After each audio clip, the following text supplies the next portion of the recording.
अस्सलाम वालेकुम। Kidney stones जिन्हें नेफ्रोलिथाइसिस या यूरोलिथाइसिस भी कहा जाता है, हमारी किडनीज में मुख्तलिफ मिनरल्स और साल्ट्स के जमा होने से पैदा होते हैं। हमारी किडनीज ब्लड से वेस्ट और एक्स्ट्रा मिनरल्स फिल्टर करते हैं। ये मिनरल्स और वेस्ट फिर हमारे यूरिन के थ्रू बॉडी से रिलीज हो जाते हैं। अगर हमारी बॉडी में मिनरल्स जैसे कि कैल्शियम, ऑक्जेलेट वगैरह की कंसंट्रेशन ज़्यादा हो जाए तो ये मिनरल्स हमारी किडनीज में डिपॉजिट होकर क्रिस्टल्स बना देते हैं। ये क्रिस्टल्स आपस में कंबाइन होकर हार्ड और टफ स्ट्रक्चर बना देते हैं जिसे किडनी स्टोन कहा जाता है।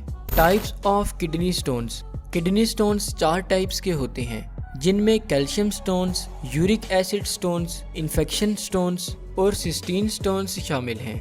Calcium stones. Calcium stones calcium और ऑक्जेलेट या फिर कैल्शियम और फॉस्फेट के कॉम्बिनेशन से बनते हैं। कैल्शियम लार्ज अमाउंट में हमारी डाइट में मौजूद होता है, जबकि ऑक्जेलेट हमारे लिवर से प्रोड्यूस होता है। ये सब्सटेंसेस किडनी में डिपॉजिट हो जाते हैं और आपस में कंबाइन होकर कैल्शियम स्टोन्स बना देते हैं। Uric acid stones. अगर हमारे ब्लड में यूरिक एसिड की कंसंट्रेशन हाई हो जाए तो इससे यूरिक एसिड किडनीज में डिपॉजिट होने लग जाते हैं, जो यूरिक एसिड स्टोन्स की वजह बनता है। Infection stones. अगर हमारे यूरिनरी ट्रैक में बैक्टीरियल इन्फेक्शन हो जाए तो बैक्टीरिया एसिडिक यूरिन को बेसिक में कन्वर्ट कर देता है, जो कि मैग्नीशियम एमोनियम फॉस्फेट स्टोन्स की वजह बनते हैं, जिन्हें स्टोराइड स्टोन्स भी कहा जाता है। Cysteine stones. सिस्टीन स्टोन्स अक्सर उन लोगों में बनते हैं जिन्हें रेयर हेरिडिटरी कंडीशंस हों, जिसे सिस्टीनूरिया भी कहा जाता है।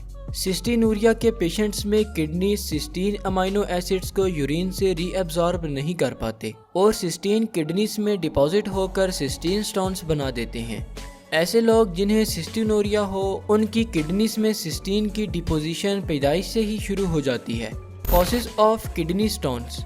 किडनी स्टोन्स की कोई एक स्पेसिफिक कॉज नहीं है, अलबत्ता कुछ रिस्क फैक्टर्स जो किडनी स्टोन्स की वजह बनते हैं उनमें डिहाइड्रेशन यानी कि बॉडी में वाटर की कमी हो जाना।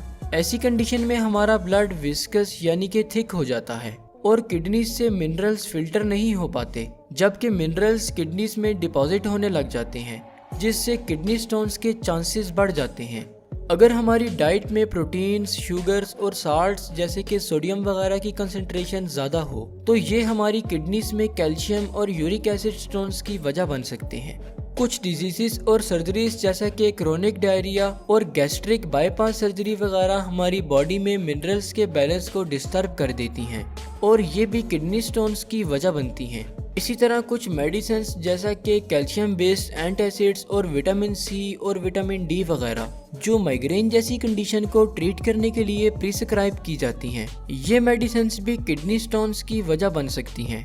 सिम्टम्स। अगर किडनी स्टोन्स यूरेटर में फंस जाए तो इससे हमारे एब्डोमेन, बैक और साइड्स पर सवेयर और शार्प पेन शुरू हो जाता है। डायग्नोसिस। किडनी स्टोन्स को ज़्यादातर ब्लड और यूरिन टेस्ट के थ्रू डायग्नोस किया जाता है और किडनी स्टोन्स की एनालिसिस से ये पता किया जा सकता है कि कौन से मिनरल स्टोन फॉर्मेशन कर रहे हैं। इस तरह फ्यूचर में किडनी स्टोन से बचा जा सकता है। ट्रीटमेंट। स्मॉल किडनी स्टोन्स को ज़्यादा पानी पीकर, पेन किलर्स लेकर और यूरेटर मसल्स को डायलेट करने वाली मेडिकेशंस के ज़रिए से ट्रीट किया जाता है, जबकि लार्ज किडनी स्टोन्स जो यूरेटर से पास नहीं हो सकते उन्हें सर्जिकली रिमूव किया जाता है।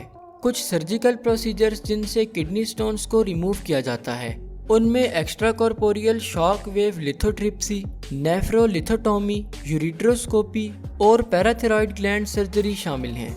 हम अपनी आने वाली वीडियोस में हर सर्जरी को डिटेल में डिस्क्राइब करेंगे। अगर आपको इस वीडियो को लेकर कोई भी सवाल हो या फिर आप हमें कोई टॉपिक सजेस्ट करना चाहते हो तो आप हमें हमारे फेसबुक पेज के थ्रू रीच आउट कर सकते हैं, जिसका लिंक आपको वीडियो के डिस्क्रिप्शन में मिल जाएगा। शुक्रिया। अल्लाह हाफिज़।